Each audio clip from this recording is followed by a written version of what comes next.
23년도를 보내고 24년도를 맞이하는 이때에 민혜원 씨의 글이 한 편이 저에게 눈에 들어왔습니다.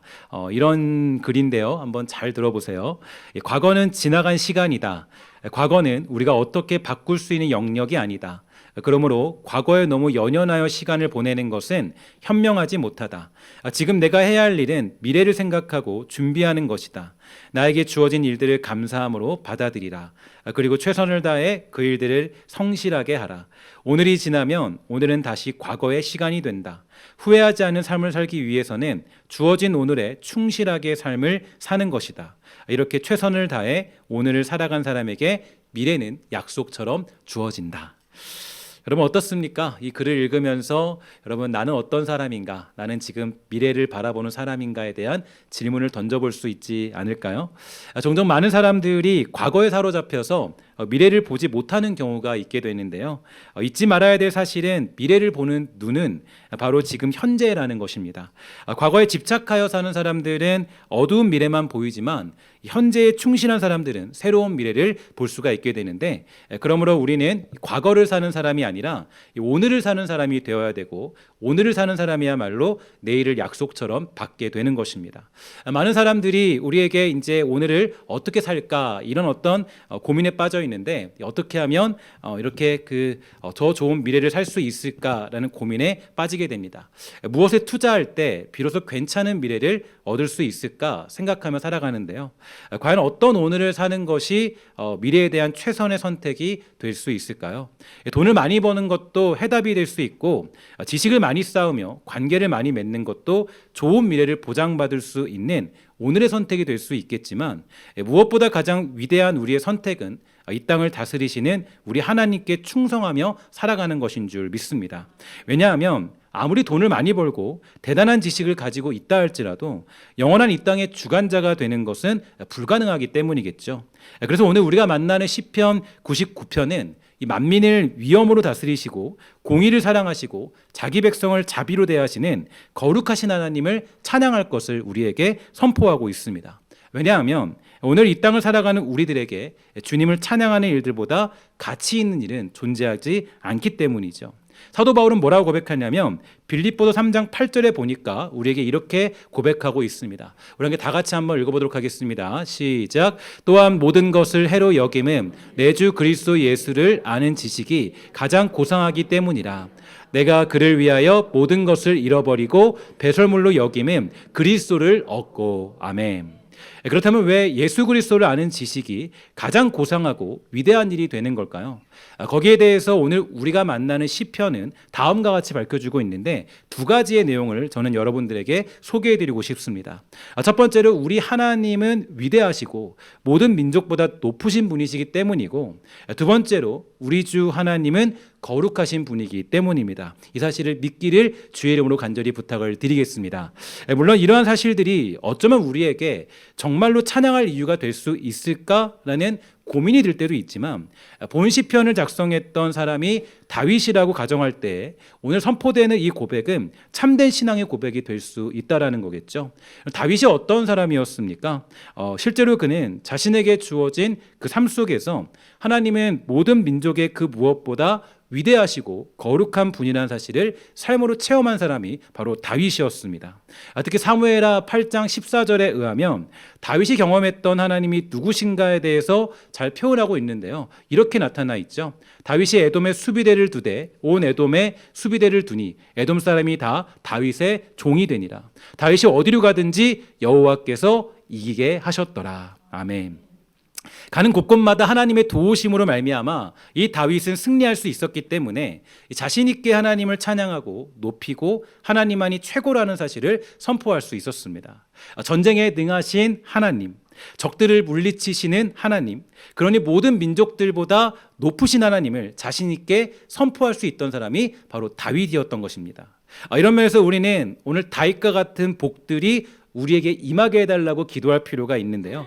사실 신앙이라고 한다면 주어진 삶의 경험과 이 체험이 따라와야 주님을 찬양하고 높이는 일이 즐겁고 행복한 일 아니겠습니까? 사실 그냥 글자 속에 갇혀있는 하나님을 생각하다 보면 결국에는 거기서 우리가 하나님이 주시는 참된 기쁨을 누릴 수는 없는 것입니다. 그럼 여러분, 이 하나님을 찬양하는 기쁨이 있던 다윗, 이 다윗이 삶과 경험과 체험이 있기 때문에 그는 분명히 어떠한 순간에도 주님을 찬양하는 기쁨들을 잊어버리지 않았는데요. 그러면 다윗이 이러한 경험들, 즉 승리하게 하시는 경험, 하나님이 함께 하시는 경험들을 할 수 있던 이유는 과연 어디에 있었을까요?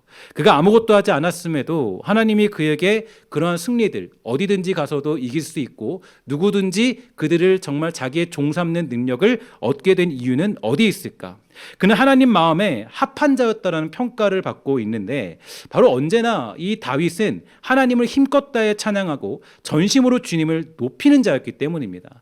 가장 큰 예로 사무엘하 6장 14절을 보면 우리에게 이렇게 얘기해 주고 있죠. 다윗이 여호와 앞에서 힘을 다하여 춤을 추는데 그때 다윗이 베옷을 입었더라. 그는 하나님을 찬양하고 높이는 일에 정말 진심이었습니다. 법궤가 돌아와서 모두가 함께 기뻐한 것도 있었지만 다윗만큼 기뻐한 사람도 존재하지 않았죠. 다윗은 하나님을 찬양할 때만큼은 그 어떤 일들보다 전심을 다하여 감당하던 모습을 가지고 있던 것입니다. 그러니까 하나님은 전심을 다해 자신을 예배하며 높이는 다윗이 언제나 어디를 가더라도 승리를 거두게 하심으로 위대하고 높으신 하나님을 경험할 수 있도록 허락해 주신 겁니다. 많은 사람들은 보통 신앙생활할 때, 기도할 때, 또 우리가 어떤 하나님과 만날 때 그때 승리를 얻는 것이 먼저라고 생각하지만 다윗은 하나님을 전심으로 찬양하는 것이 먼저였습니다. 우리는 받는 것이 먼저다라고 생각하지만 절대로 그렇지 않다라는 거죠. 지금 당장 자신에게 주어진 그 자리에서 하나님을 찬양하고 높이는 것이 무엇보다 먼저가 되는 것입니다. 그런 오늘을 살 때 내일 우리를 승리하게 하시는 하나님을 우리는 만날 수가 있게 되는 줄 믿습니다. 다윗은 상황과 감정과 현실에 근거하지 않고 주님을 찬양하고 높여드리는 데 모든 일에 전심이었어요. 슬플 때는 슬픈 감정으로, 괴로울 때는 괴로운 감정으로, 기쁘고 행복할 때는 주체할 수 없는 그러한 즐거움으로 우리 주님을 높여드렸습니다. 그의 삶이 부족하고 연약했던 것은 사실이었지만 하나님을 높이고자 하는 진심은 여전했죠. 그는 주어진 오늘마다 하나님을 찬양하고 높였고 결국 그 모습은 어디든지 어떤 곳에 있든지 승리케 하시는 하나님을 경험할 수 있던 것입니다. 그러니까 오늘 본문에서 다윗은 확신하며 자신 있게 크신 하나님, 거룩하신 하나님을 선포할 수 있던 것이에요. 다윗과 같은 승리를 경험하고 싶다면 우리에게 먼저 해야 될 일들은 주어진 오늘, 지금 이 순간에 하나님을 높이고 찬양해 보십시오. 지금 당장 우리에게 승리가 주어지지 않았고 지금 당장 어떤 결과가 여러분들에게 나타나지 않았다 할지라도 하나님을 찬양하는 일을 멈추지 마시고 힘을 다해 주님을 높여보십시오. 그렇게 그런 결과가 주어지지 않다 할지라도 전심을 다해 하나님을 높여드린다면 그러한 때에 바로 다윗이 경험했던 승리가 우리에게 찾아올 뿐 아니라 더욱더 내 마음과 전심을 다해 주님을 찬양하는 마음이 강렬해질 수 있을 것입니다. 오스왈드 챔버스 목사님은 이렇게 우리에게 가르쳐주고 있습니다. 주의 자녀들이 가져야 될 태도는 언제나 말씀하옵소서 주의 종이 듣겠나이다 입니다. 내가 하나님의 음성을 듣는 헌신을 발전시키고 성장시키는 과정을 겪지 않았다면 나는 하나님의 음성을 고작해야 가끔 들을 수 있을 뿐입니다. 우리에게 굉장히 의미심장한 내용인데요. 하나님의 음성을 자주 듣는 기쁨을 누린 사람들은 어떤 사람들인가 보면 늘 하나님께 진심인 사람들, 늘 하나님께 거짓이 없고 순결하게 주님을 찬양하는 일에 모든 힘을 다했던 사람들, 그런 오늘을 사는 사람들일수록 더욱더 하나님의 음성을 들을 수 있는 확률이 더욱더 높아진다는 것을 의미하고 있는 거겠죠. 반면에 내가 주님을 전심으로 섬기지 않으면 어떻게 될까요? 가뭄에 콩나듯이 하나님의 음성을 듣는 확률이 더욱 줄어들 수밖에 없다라는 의미가 됩니다. 다시 말해 주님께 진심으로 나아가지 않는 사람들이 다윗과 같은 복을 누리는 것은 굉장히 어렵고 오늘 본문의 내용처럼 힘을 다해 전심을 다해 스스로 겸비하여 하나님을 높이자고 선포하는 것은 정말로 어려운 일이라는 거예요. 그러므로 오늘 우리가 만나는 이 본문이 나의 진심이 되기 위해서는 먼저 주시는 하나님의 능력을 기대하는 사람들이 아니라 내가 먼저 주님을 높이는 자들이 선포할 수 있는 고백이 되는 것입니다. 내가 설령 무엇을 받지 않았다 할지라도, 지금 당장 어떠한 일들이 해결되지 않았어도 전심을 다해 주님을 높이고 찬양해 보세요. 그런 오늘을 살아간다면 하나님은 반드시 우리에게 약속한 일들을 행하여 주시는 하나님이 되는 줄 믿습니다. 다니엘서 10장 12절에 보면 이렇게 우리에게 가르쳐주고 있는데요, 함께 다 같이 읽어보도록 하겠습니다. 시작. 그가 내게 이르되 다니엘아 두려워하지 말라. 내가 깨달으려 하여 내 하나님 앞에 스스로 겸비하게 하기로 결심하던 첫날부터 내 말이 응답받았으므로 내가 내 말로 말미암아 왔느니라. 아멘. 이것이 바로 하나님이 우리에게 복을 주시는 방법이 됩니다. 내가 스스로 겸비하기로 하면, 내가 무엇을 요구한 것 때문에 하나님이 나에게 응답해 주시는 것이 아니라 내가 스스로 겸비하기로 하면, 내가 스스로 주님을 찾고 높이는 일로 나아가게 되면, 내가 전심을 다해 하나님 앞에 엎드려 주님을 찬양하고자 한다는 그 마음이 있다면 하나님이 어디를 가든지 승리케 하는 복을 주시는 것이지, 어디를 가든지 승리케 하셨기 때문에 주님을 전심으로 찬양하는 것이 아니라는 거예요. 보통 우리는 이것들이 뒤바뀌었을 때가 많이 있게 되죠. 하나님이 나에게 주셨기 때문에, 나에게 이런 결과를 줬기 때문에 주님 찬양합니다. 내가 이런 어떤 것들을 얻었기 때문에 주님 찬양해요. 이런 순간들이 있기 때문에 주님 찬양합니다. 이런 고백들을 많이 하게 되지만, 사실 하나님이 원하시는 것은 무엇이냐면, 내가 하나님의 백성으로서 정말 주님께 지음받은 피조물로서 하나님을 찬양하는 그 자리에 서 있기를 하나님은 무엇보다 원하신다라는 얘기예요. 오늘 저와 여러분들에게 하나님의 능력과 그분의 도우심이 나타나지 않는 이유는 과연 어디에 있을까요? 하나님을 진심으로 찬양하거나 스스로 겸비하여 주께 엎드리기보다는 승리할 것을 먼저 구하고 있기 때문입니다. 무언가를 먼저 바라고 있기 때문이 아닐까요? 우리의 우선순위는 하나님을 진심으로 높이며 찬양하는 것이 되는 줄 믿습니다. 하나님을 진심으로 찬양할 때 하나님이 주시는 복이 나에게 덤으로 주어지는 것이지, 그 덤을 받으려고 찬양하고 높이는 것은 옳지 못한 것임이 분명하다는 거죠. 하나님이 원하시는 것은 우리의 진심이지 하나님을 이용해 먹는 게 아닙니다. 하나님으로 인하여서 무엇을 얻고자 하는 그 마음도 우리의 연약함 속에 울려나오는 진심이기 때문에 하나님이 우리의 기도를 응답하시는 것이지, 무엇을 바라고 있는 우리의 소원을 들어주시는 분이 우리 하나님이 아니세요. 그것 때문에 찬양하는 것이 아니라 우리는 본질적으로 본래적으로 하나님을 찬양하도록 지음받은 사람들이 우리들이라는 거예요. 다윗에게는 그러한 진심이 있었어요. 그러니 그가 고백하는 이 시편에는 힘이 있는 거예요. 다른 걸 바라지 않고, 다른 것보다 더 중요한 것은 그냥 내 하나님을 찬양하는 게 즐겁고 행복하고 내 하나님을 높이는 것이 그 무엇보다 가장 위대한 일임을 고백하는 그 자리에 있는 다윗. 그러니까 그가 고백하는 이 시편에는 힘이 있는 겁니다. 자신이 경험한 그 삶을 그대로 선포하는 것이 더욱더 그것이 플러스 되어서 더욱 하나님을 찬양하는 기쁨에 그 놀라운 선포의 능력이 나타나고 있는 거라고요. 저는 오늘 이 설교를 듣는 여러분들이 삶 속에서 하나님을 깊이 경험하는 일들이 생겨나게 되기를 주의 이름으로 간절히 소망합니다. 그동안 나의 신앙이 그저 글자 속에 갇혀 있었다면 이제 우리의 신앙은 하나님을 경험하고 체험하는 신앙으로 변화가 돼야 돼요. 그래야 우리의 고백은 더욱더 강한 힘을 발휘하여서 하나님이 주시는 그 놀라운 복음의 기쁨을 누릴 수가 있기 때문입니다. 그러한 변화는 오늘 지금 내가 하나님을 진심으로 찬양하고 있느냐, 하나님을 향한 거룩한 마음을 가지고 주님을 예배하고 있느냐, 나의 삶에, 나의 그런 어떤 현실 속에 지금 주님을 찬양하기 위해서 내가 모든 변화를 꾀하고 있느냐, 이 질문을 반드시 던져봐야 됩니다. 지금의 오늘이 내일의 미래를 만들기 때문이에요. 종종 많은 사람들이 예수님을 믿는다고 하면서도, 고백하면서도 삶의 변화도 없이 아무런 변화도 추구하지 않고 살아갈 때가 정말 많이 있습니다. 그저 그냥 내가 그 맹랭한 그런 신앙생활을 감당하는 것, 거기에 그냥 멈춰 있고자 할 때가 정말 많이 있어요. 내 마음이 뜨겁지 않은데도 불구하고 나 자신을 돌아보지 못하는 모습, 내가 주의 말씀을 읽어도 그 말씀 때문에 내가 막 기쁨과 감동과 감격이 사라졌음에도 불구하고 그저 그냥 그 신앙생활을 유지하려고 하는 모습, 변화를 촉구하지 않는 모습, 아무런 변화도 추구하지 않고 살아갈 때 정말 많이 있는데, 그렇게 될 때 우리 안에는 불평과 원망이 자리 잡게 되고 신앙으로 누리는 유익들이 사라지게 되는 거예요. 사실 여러분, 신앙의 기쁨은 실제적인 삶의 변화와 도전에 있습니다.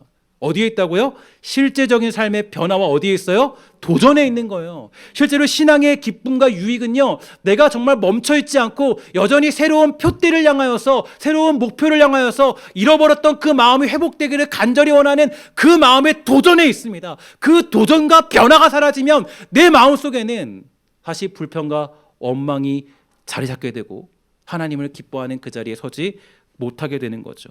그래서 사탄, 그 악한 자들은 우리가 그것을 인지하지 못하도록 조장할 뿐 아니라, 야, 너가 변하지 않아도 괜찮다고, 아무런 문제가 없다고 우리를 유혹하게 되는 것입니다. 그는 우리가 하나님을 찬양하는 일을 어떻게든지 막는 존재가 사탄이란 존재일 거예요. 그러나 오늘 이 시편을 저는 곰곰이 읽고 씹고 묵상해 봤어요. 계속 묵상해 봤습니다. 그러면서 묵상하면서 제가 다시 한번 깨달은 것은, 야, 데이야, 너의 인생의 이 시편을 선포해라. 너가 정말 주님을 찬양하는 기쁨이 다시 한번 회복되도록 다시 한번 선포해라. 그런 마음이 저에게 들었고, 여러분들 인생에도 이 시편의 내용을 선포하는 기쁨이 여러분들과 우리 모두에게 있게 되기를 주의 이름으로 간절히 부탁을 드리겠습니다. 여러분, 정말 혹시라도 주님을 찬양한 열정이 사라진 분들 계십니까? 하나님 말씀을 읽어도 내 마음이 뜨거워지지 않는 상황에 놓여있는 분들 계시다면 오늘 24년도의 마지막 이 날에 다시 한번 주님께 구하십시오. 하나님, 내 마음이 식었어요. 내 마음이 죽어 있습니다. 하나님의 글을 읽어도 내가 감동이 없어요. 하나님 앞에 울며 기도하고 다시 한번 주님을 어떻게 찬양할 것인가 고백하며 변화를 촉구하는 자들만이 새로운 하나님이 주시는 그 놀라운 은혜를 누리게 되는 거예요.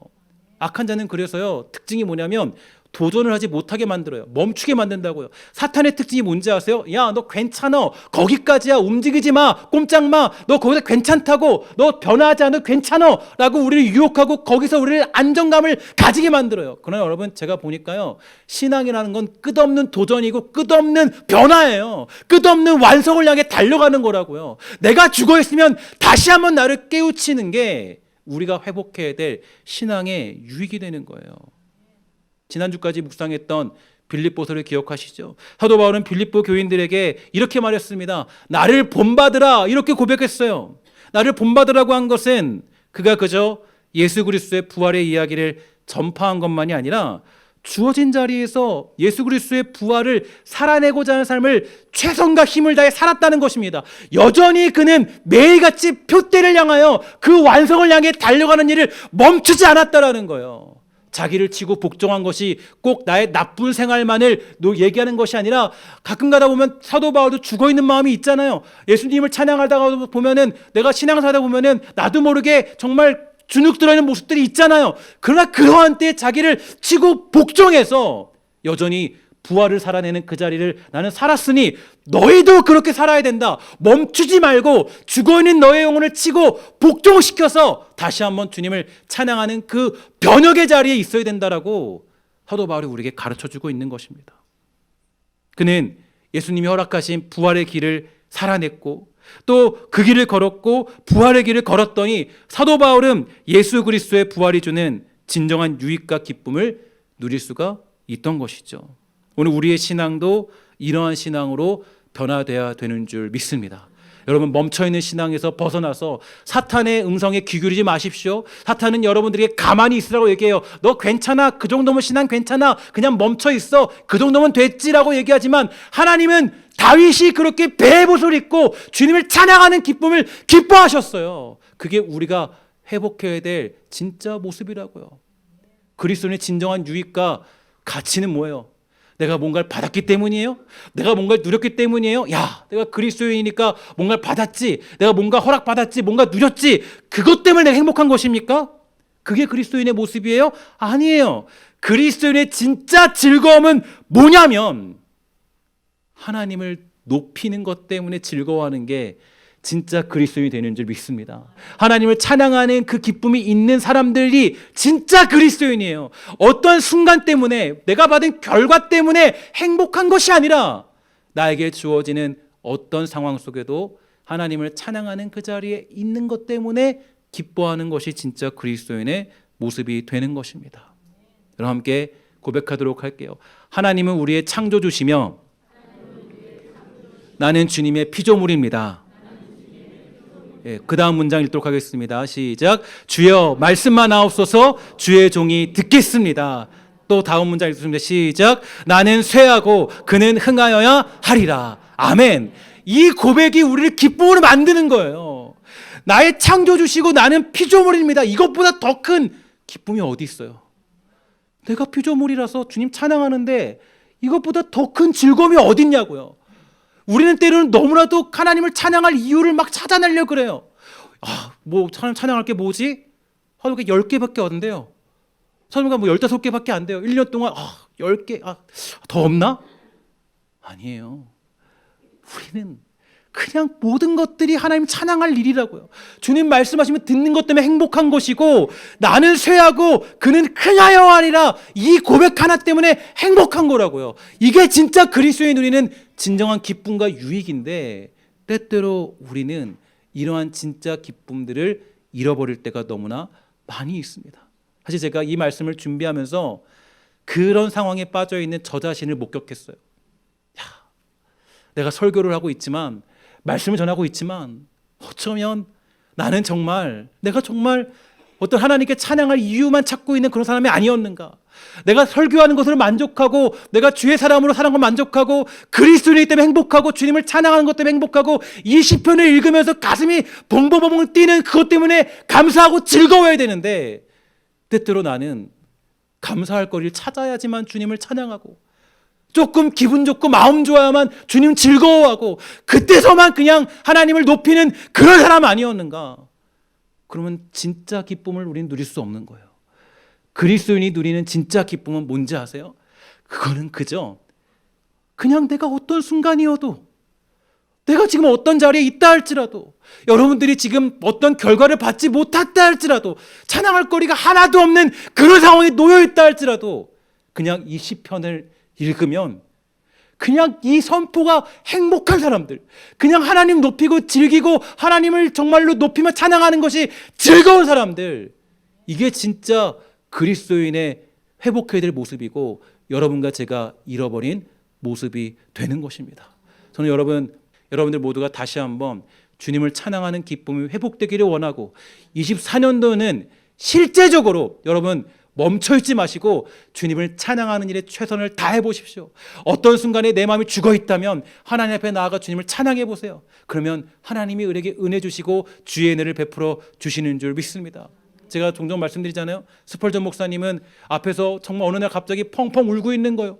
목사님 왜 우십니까? 왜 이렇게 우세요? 성도가 물어봤어요. 성도가 물어보니까 목사님이 얘기합니다. 제가 여기서 지금 주님의 십자가를 묵상해 봤는데 그 십자가를 묵상하는데 감동이 없어서 그런 저 자신을 보고 저는 눈물이 나기 시작했어요. 펑펑펑 울었다라는 거예요. 우리들에게도 그런 모습이 필요해요. 여러분 하나님 찬양하는 이유 몇 가지 100가지 1000가지 그거 아닙니다. 그냥 우리는 하나님 찬양하는 기쁨이 사라졌다면 그것은 이미 사탄이 우리를 올가매고 끌고 가는 증거이고 여러분들이 그런 것들을 다 물리치시고 다시 한번 하나님이 주시는 자리에서 하나님 찬양하는 기쁨들이 회복되어 살아가는 복된 우리 신성의 모든 것들 우리 주의 성도들 다 되시기를 주의 이름으로 간절히 부탁을 드리겠습니다.